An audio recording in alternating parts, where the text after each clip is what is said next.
भारत में hot movies और web series बहुत तेज़ी से फैलता जा रहा है। कुकू हुआ, बहुत सारे ऐसे ऐप हैं जहाँ पे आपको हॉट वेब सीरीज़ देखने को मिल जाएगी। आइए आज के वीडियो में जानेंगे कैसे ये वेब सीरीज़ बनती है और कहाँ से लोग आते हैं और वो समाज में कैसे रहते हैं। अब प्लस ये मूवी कहाँ बनती है, आज की इस वीडियो में पूरा डिटेल में जानेंगे। आइए देखते हैं। उत्तर प्रदेश के एक छोटे से टाउन सिंभौली से आने वाले मनीष अग्रवाल यूपी रोडवेज में कंडक्टर थे। बचपन से ही वो अमिताभ बच्चन की मिमिक्री किया करते थे। उनकी मिमिक्री देख के लोग कहते थे कि तुम्हें तो मुंबई जाना चाहिए।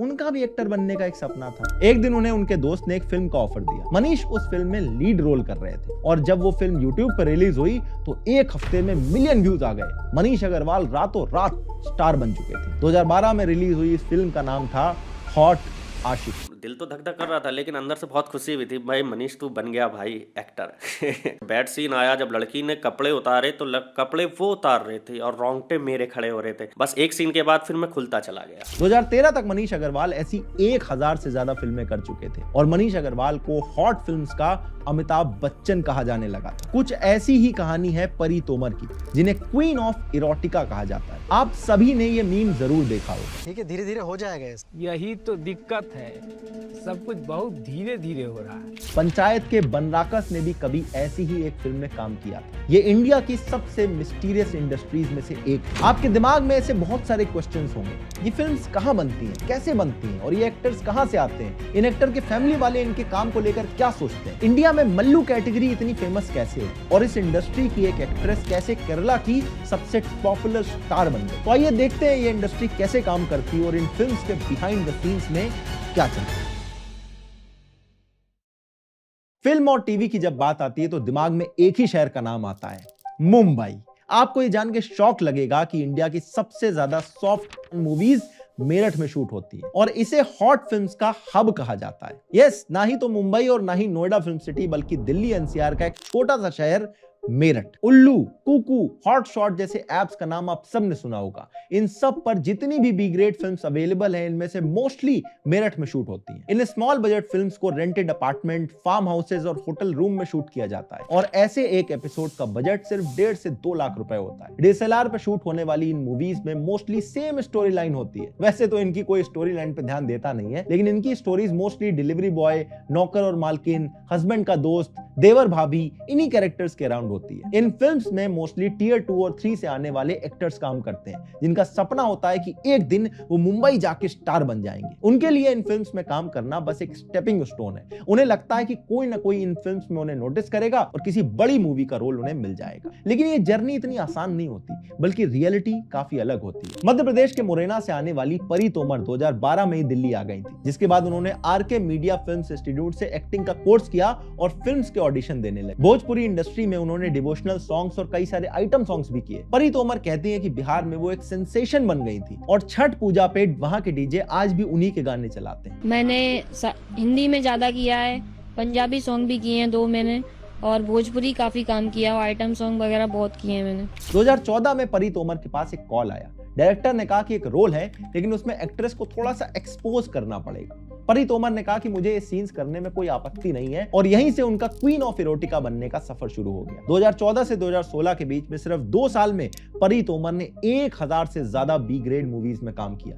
डीमोनेटाइजेशन पर उनकी एक फिल्म कैश नहीं तो ऐश नहीं रिलीज हुई थी, जिसको यूट्यूब पे 12 करोड़ व्यूज मिले और ये ट्रेंडिंग पे भी चली गई थी। इस फिल्म में उन्होंने एक बैंक मैनेजर की पड़ोसन का रोल किया था, जिसमें अपने पुराने नोट एक्सचेंज करवाने के लिए कुछ स्पेशल फेवर करने पड़ते हैं। परी दिन के 15,000 रुपए चार्ज करती थी और एक दिन में 10 से 15 बी ग्रेड शॉर्ट मूवीज को शूट करती थी और इसीलिए उन्हें क्वीन ऑफ इरोटिका भी कहा जाने लगा। नॉर्मल चार्ज मेरा 5000 रहता है पर डे, 5000 रुपए। फिर अगर बोल्ड है उनका तो 10-15 ऐसे ही कर देती हूँ। परी तोमर ने बताया कि उनके काम ने उनकी पर्सनल रिलेशनशिप्स को ज्यादा अफेक्ट नहीं करा। उन्होंने कहा कि जब वो लास्ट टाइम अपने होम टाउन गई थी तो एक स्कूल को इनॉग्रेट करने के लिए उन्हें एज ए चीफ गेस्ट बुलाया गया था। नवंबर 2016 में उन्होंने अपनी लास्ट इरोटिका मूवी शूट करी थी, जिसके बाद से वो कॉमेडी मूवीज करने लगी है और अब खुद का प्रोडक्शन हाउस भी खोल चुकी है। हालांकि इस इंडस्ट्री में काम करने वाले सारे एक्टर्स की ऐसी हैप्पी एंडिंग नहीं होती। रजत कुमार दिल्ली में थिएटर करते थे और क्राइम शोज में उनको छोटे मोटे रोल मिल जाते थे। 2015 में उनकी मीटिंग होती है अतुल शर्मा नाम के कास्टिंग डायरेक्टर से और उन्होंने रजत को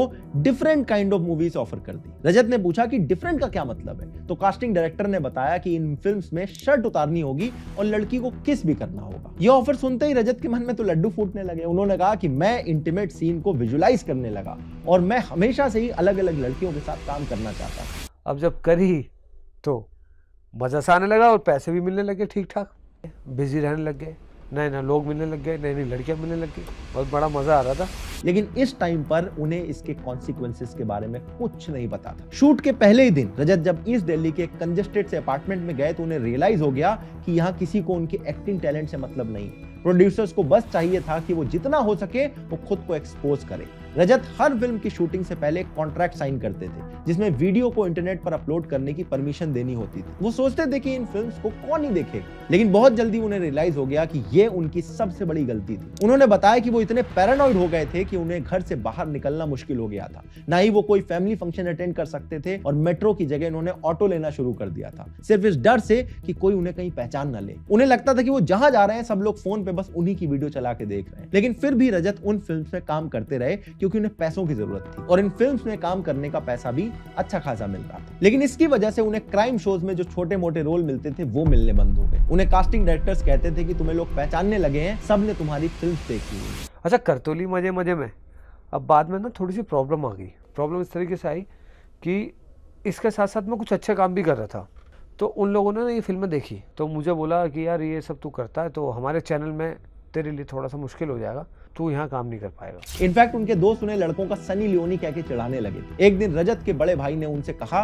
कि तुम्हारे काम की वजह से फैमिली का नाम बदनाम होगा। आप में से कुछ लोगों ने ऑलरेडी इनको यूट्यूब पे सर्च कर लिया होगा या फिर सर्च करने की सोच रहे होंगे, लेकिन मैं आपको बता दूं आपको इनका कोई भी कंटेंट यूट्यूब पे नहीं मिलेगा। ये 2014 के अराउंड का जमाना था और उस टाइम पर यूट्यूब की पॉलिसीज काफी अलग होती थी। यूट्यूब पर सॉफ्ट कंटेंट के 500 से भी ज्यादा चैनल्स एक्टिव थे जिन पर ऐसी हजारों फिल्म्स अवेलेबल थी और उनके प्रोड्यूसर्स खूब पैसा छाप रहे थे।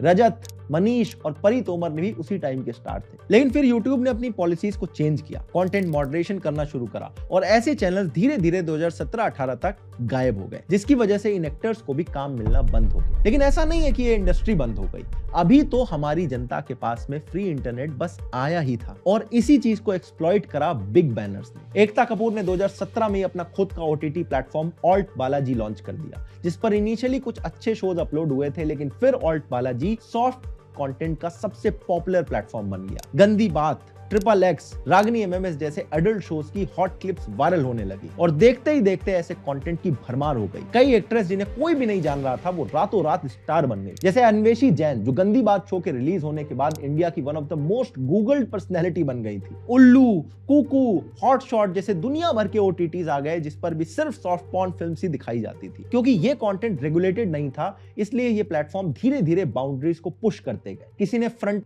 न्यूडिटी दिखाना शुरू कर दिया तो कोई फुल न्यूडिटी शो करने लगा और देखते ही देखते कई प्लेटफॉर्म्स ने इरोटिका से आगे बढ़ के सीधे सीधे वीडियो प्रोड्यूस करना शुरू कर दिया और इनकी सब्सक्रिप्शन भी काफी सस्ती होती थी। अगर सब्सक्रिप्शन नहीं भी लिया है तो टेलीग्राम, इंस्टाग्राम, फेसबुक इन सब के थ्रू आपके पास ये वीडियो पहुंच ही जाती थी। इस टाइम पर अगर आपको याद हो तो OTT स्पेस में काफी कॉमन हो चुकी थी। सेक्रेड गेम्स और मिर्जापुर जैसे क्रिटिकली अच्छे शोज में भी काफी दिखाई गई थी। इनफैक्ट 2018 में जब तक गवर्नमेंट ने वेबसाइट्स को बैन नहीं किया था उस टाइम पर इंडिया का 3rd लार्जेस्ट कंज्यूमर था, यानी इंडिया में ऐसे कंटेंट की बहुत डिमांड थी और इन प्लेटफॉर्म्स के पास ये एज था कि इनकी सब्सक्रिप्शन बड़ी सस्ती थी। जैसे आज के टाइम पर नेटफ्लिक्स एक महीने का फुल सब्सक्रिप्शन लो तो 650 रुपए पे करना पड़ता है, जबकि उल्लू जिसपे कविता भाभी, चरम सुख जैसे अडल्ट शोज अवेलेबल है उनकी एक साल की सब्सक्रिप्शन सिर्फ 693 रुपीज में मिल जाती है। पहले तो ये और भी सस्ता हुआ करता था। कई एप्स की मंथली सब्सक्रिप्शन बस 30-40 रुपए की होती थी। लॉकडाउन इन एप्स के लिए एक ब्लेसिंग बन गया क्योंकि इस टाइम पर तो कंटेंट लोग ज्यादा देख ही रहे थे। उल्लू की सब्सक्रिप्शन में 250% की ग्रोथ आ गई। इनफैक्ट इनका ईयरली टर्नओवर 100 करोड़ रुपए पे पहुंच गया था और इस टाइम पे टिकटॉक भी इंडिया में बैन हो गया था, तो इन सारे प्लेटफॉर्म पे लोग ज्यादा कंटेंट देख रहे थे। और फिर एंट्री होती है राज कुंद्रा की, जिन्हें एक बिजनेस अपॉर्चुनिटी नजर आती है। राज कुंद्रा एक कंपनी चलाते थे जिसका काम था बॉलीवुड सेलेब्स के लिए एप्स डेवलप करना। लॉकडाउन में बहुत सारे क्रिएटर्स, एक्टर्स और इन्फ्लुएंसर्स को रियलाइज हो गया था कि वो अपनी फोटोज और वीडियोस बेच के पैसे कमा सकते हैं। राज कुंद्रा की कंपनी आर्म स्पाइन ने ऐसे ही क्रिएटर्स के लिए एप्स बनाने शुरू कर दिए। ये पेड एप्स होती थी जिसमें पैसे देके आप कोई भी कंटेंट को एक्सेस कर सकते थे। पूनम पांडे और शर्लिन चोपड़ा जैसे क्रिएटर्स ने इन्हीं की कंपनी से अपने एप्स बनवाए थे, जिसकी सक्सेस को देखकर और भी क्रिएटर्स इस तरह के एप्स बनवाने लगे। फिर राज कुंद्रा ने हॉट शॉट्स नाम से अपनी खुद की एक ऐप लॉन्च कर दी। आई एम श्योर आप में से बहुत सारे लोगों ने इस ऐप का कंटेंट देखा होगा। इस ऐप पर काफी सॉफ्ट कंटेंट अपलोड हुआ और शुरू में बहुत चली, लेकिन इसके कंपटीशन में ऐसी बहुत सारी ऐप्स थी जैसे न्यू फ्लिक्स और फ्लिज मूवी, जिसमें प्रॉपर वीडियोस अपलोड करनी शुरू हो गई। तो इनसे कंपीट करने के लिए राज कुंद्रा ने अपने बॉलीवुड क्लाउड को यूज करके कई सारे नोन फेसेस को अपनी ऐप पर ले आए। ये एक्ट्रेस वीडियोस नहीं बना रही थी, लेकिन लोग रैंडम एक्टर्स की बजाय इन्हें देखना पसंद कर रहे थे। राज कुंद्रा को यहाँ पर एक बिजनेस मॉडल नजर आया। वो देख चुके थे कि टिकटॉक फॉर्मेट कितना पॉपुलर हो चुका है, लाइव स्ट्रीमिंग कितनी पॉपुलर हो चुकी है, इसीलिए राज कुंद्रा ने लॉन्च करी JL स्ट्रीमिंग। इस ऐप पर कोई भी ज्वाइन कर सकता था। उन्हें बस 10 दिन में मिनिमम 30 आवर्स के लिए लाइव स्ट्रीम करना होता था, जिससे वो डॉलर्स में पैसे कमा सकते थे। टिकटॉक इंडिया में ऑलरेडी बैन हो चुका था, इसलिए उसके कुछ इन्फ्लुएंसर्स ने इस ऐप को ज्वाइन कर लिया, लेकिन इनको जरूरत थी स्टार अपील की, इसलिए इन लोगों ने सोशल मीडिया के कई इन्फ्लुएंसर्स को कॉन्ट्रैक्ट करना शुरू कर दिया और कई सारे क्रिएटर्स को अपनी ऐप पे ले आए। क्रिएटर्स जितने ज्यादा कपड़े उतारते थे उतने ही ज्यादा पैसे कमाते थे। कुछ क्रिएटर्स ने तो दिन के लाखों रुपए कमाने शुरू कर दिए थे। जो देखने वाले लोग थे वो UPI के जरिए डायरेक्टली क्रिएटर को पेमेंट करते थे, जिससे कुछ कमीशन कंपनी के पास चला जाता था। बिजनेस सक्सेसफुल हो चुका था, लेकिन ये सक्सेस ज्यादा टाइम तक नहीं टिकी। साइबर सेल ने एक केस में राज कुंद्रा को अरेस्ट कर लिया। अब उनके ऊपर केस चल रहा है, जिसमें वो गहना वशिष्ठ जैसे एक्ट्रेसेस का नाम भी ले चुके हैं, जिन्हें एक फिल्म के 3 लाख रुपए मिलते थे। हॉट शॉट ऐप भी बंद हो चुकी है, लेकिन इसका कंटेंट अभी भी सर्कुलेट होता रहता है। इसके क्रिएटर्स अब दूसरी ऐप पे जा चुके हैं और इंडिया का कंजम्पशन और प्रोडक्शन अपने ऑल टाइम हाई पर। मल्लू कैटेगरी इन वेबसाइट पर काफी पॉपुलर है, लेकिन आपको इसका रीजन पता है? मल्लू का मतलब होता है मलयालम बोलने वाले लोग। बेसिकली मलयालम कोई शॉर्ट में मल्लू बोल दिया जाता है। और केरला का से बहुत पुराना कनेक्शन है। 90s में ही केरला की फिल्म इंडस्ट्री का डाउनफॉल आ गया था। मूवीज चल नहीं रही थी, बड़े बड़े स्टार्स की मूवीज फ्लॉप हो रही थी, इसीलिए फिल्म प्रोड्यूसर्स और डिस्ट्रीब्यूटर्स और ऑप्शंस ढूंढ रहे थे। तो उन्हें सॉफ्ट मूवीज का आइडिया आया और ये आइडिया काम कर गया, क्योंकि ये लो बजट मूवीज होती थी और इसकी डिमांड भी बहुत ज्यादा थी। इसीलिए केरला में ऐसी बहुत सारी मूवीज बननी शुरू हो गई। इन फिल्म्स में मोस्टली घुमा फिरा के वही 10-15 एक्ट्रेसेस काम करती थी, जिनमें से एक एक्ट्रेस थी शकीला। शकीला इतनी फेमस हो गई कि वो एक दिन की शूटिंग के लिए 1.5 लाख रुपए चार्ज करने लगी, लेकिन उस एक दिन की फुटेज को ही मल्टीपल फिल्म्स में यूज किया जाता था। अर्ली 2000s तक तो शकीला केरला में इतनी पॉपुलर हो गई थी कि सॉफ्ट फिल्म्स को शकीला फिल्म बोला जाने लगा था और इनकी फिल्म सुपरस्टार मोहनलाल और मम्मूटी से भी ज्यादा कलेक्शन करती थी और इन सॉफ्ट फिल्म्स को मल्लू फिल्म भी बोल देते थे। 2002 में उन्होंने अनाउंस कर दिया कि अब वो B ग्रेड मूवीज में काम नहीं करेंगे। इसके बाद उन्होंने कुछ फैमिली मूवीज में भी काम करा। 2013 में अपनी ऑटोबायोग्राफी लिखी और 2021 में कांग्रेस पार्टी ज्वाइन कर ली। इंडिया में लीगल नहीं है, इसलिए इस इंडस्ट्री के कई सारे ऐसे राज हैं जो आज भी कॉमन लोगों को पता नहीं है। सॉफ्ट इंडस्ट्री में काम करने वाले एक्टर्स के लिए तो ये कहा जाता है कि ये लोग अपनी मर्जी से ये सब करते हैं, उनके साथ मोस्टली कोई एक्सप्लॉयटेशन नहीं होता है, लेकिन ये बात इंडस्ट्री के लिए नहीं कही जा सकती। वेस्ट में जो इंडस्ट्री है उसमें हमने देखा है एक्ट्रेसेस के साथ